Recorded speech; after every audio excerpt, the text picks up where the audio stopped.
Hi, Joseph Connellan here. In this video, I'm going to discuss the Housing for People with Disability in my community workbook, Shire of Mount Alexander 2026. You can download the workbook from my website, www.josephconnellan.com.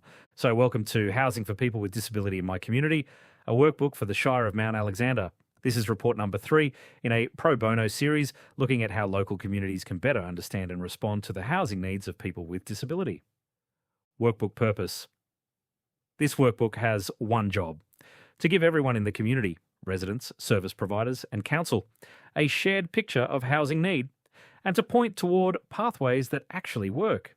A quick caution before we start. This analysis was compiled with the help of AI working from published data. AI can get things wrong, and human interpretation adds its own risk of error. Treat this as a starting point and test it against what you know locally. Workbook structure. The workbook has 3 parts. Part A looks at people with disability and their housing, who they are, the barriers they face, and how disability housing has evolved. Part B defines demand at the individual level. And Part C walks through the housing system itself, segment by segment, from inappropriate and interim housing through to the 5 permanent housing options: SDA, non-SDA, supported accommodation, social and affordable housing, private rental, and staying at home. About people with disability.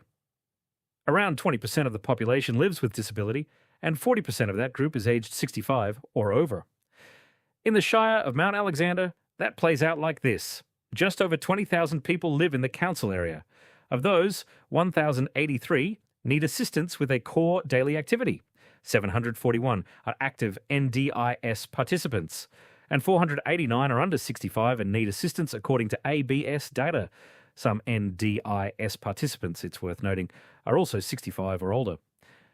NDIS numbers and payments.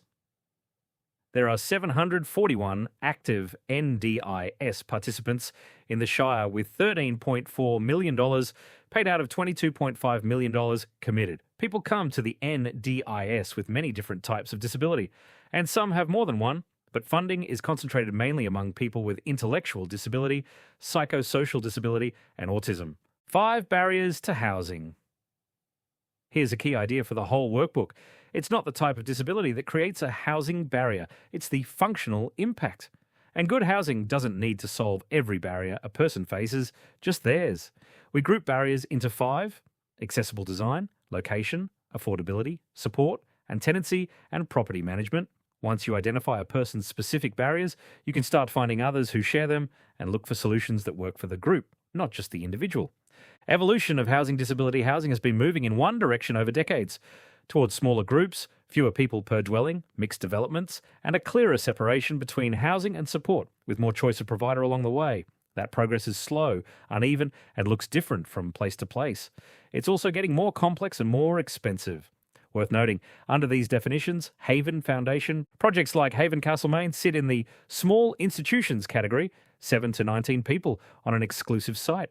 Individual housing needs demand isn't just need, it's need that can actually be met, where the resources exist to overcome the barriers.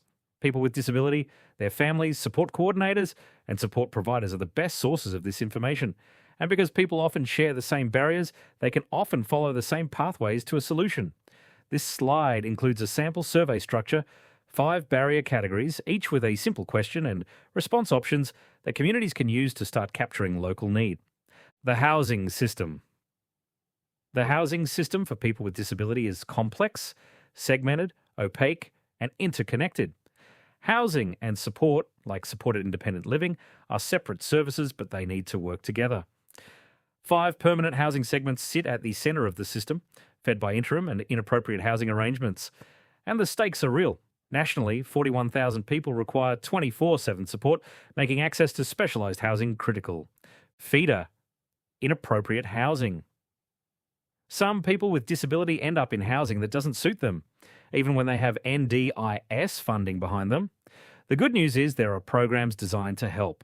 For people coming out of aged care, there's the Commonwealth's Getting Younger People Out of Aged Care initiative and Victoria's Wiper Act Coordinator program. For hospital discharges, NDIA health liaison officers and Delkaya Health run hospital-to-home pathways across the Shire. For homelessness, Delkaya Health Housing Service, the Salvation Army in Castlemaine, and the Castlemaine Housing Service all provide support. And for people leaving corrections, with Loddon Prison and Castlemaine's community correctional services both located in the Shire, VACRO's Reconnect program operates statewide. Feeder, interim housing. The NDIS also funds interim options, short-term accommodation, sometimes called respite, and medium-term accommodation, often used while someone waits for SDA to be built. In a rural shire like this one, purpose-built MTA is limited, so it's usually accessed through a regional or statewide provider. Locally, the Mount Alexander Shire Accommodation and Respite Group runs the A Home of My Own housing project. The risk to flag here, people can get stuck in short or medium-term housing if their long-term option falls through. 5 permanent housing segments. People with disability end up in one of 5 permanent housing segments, grouped by need, funding, and what's available. There's SDA, both existing group homes and new builds. Non-SDA supported accommodation, which includes SIL houses and supported residential services. Social and affordable housing, public, community, and affordable.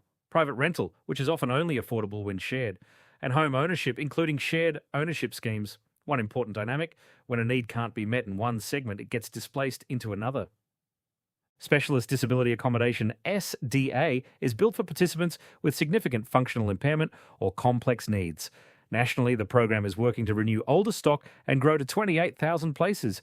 Right now, there are 16,000 people in SDA and another 9,000 funded for it but not yet housed. The funding model is genuinely complex, varying by building type, location, tenants and design.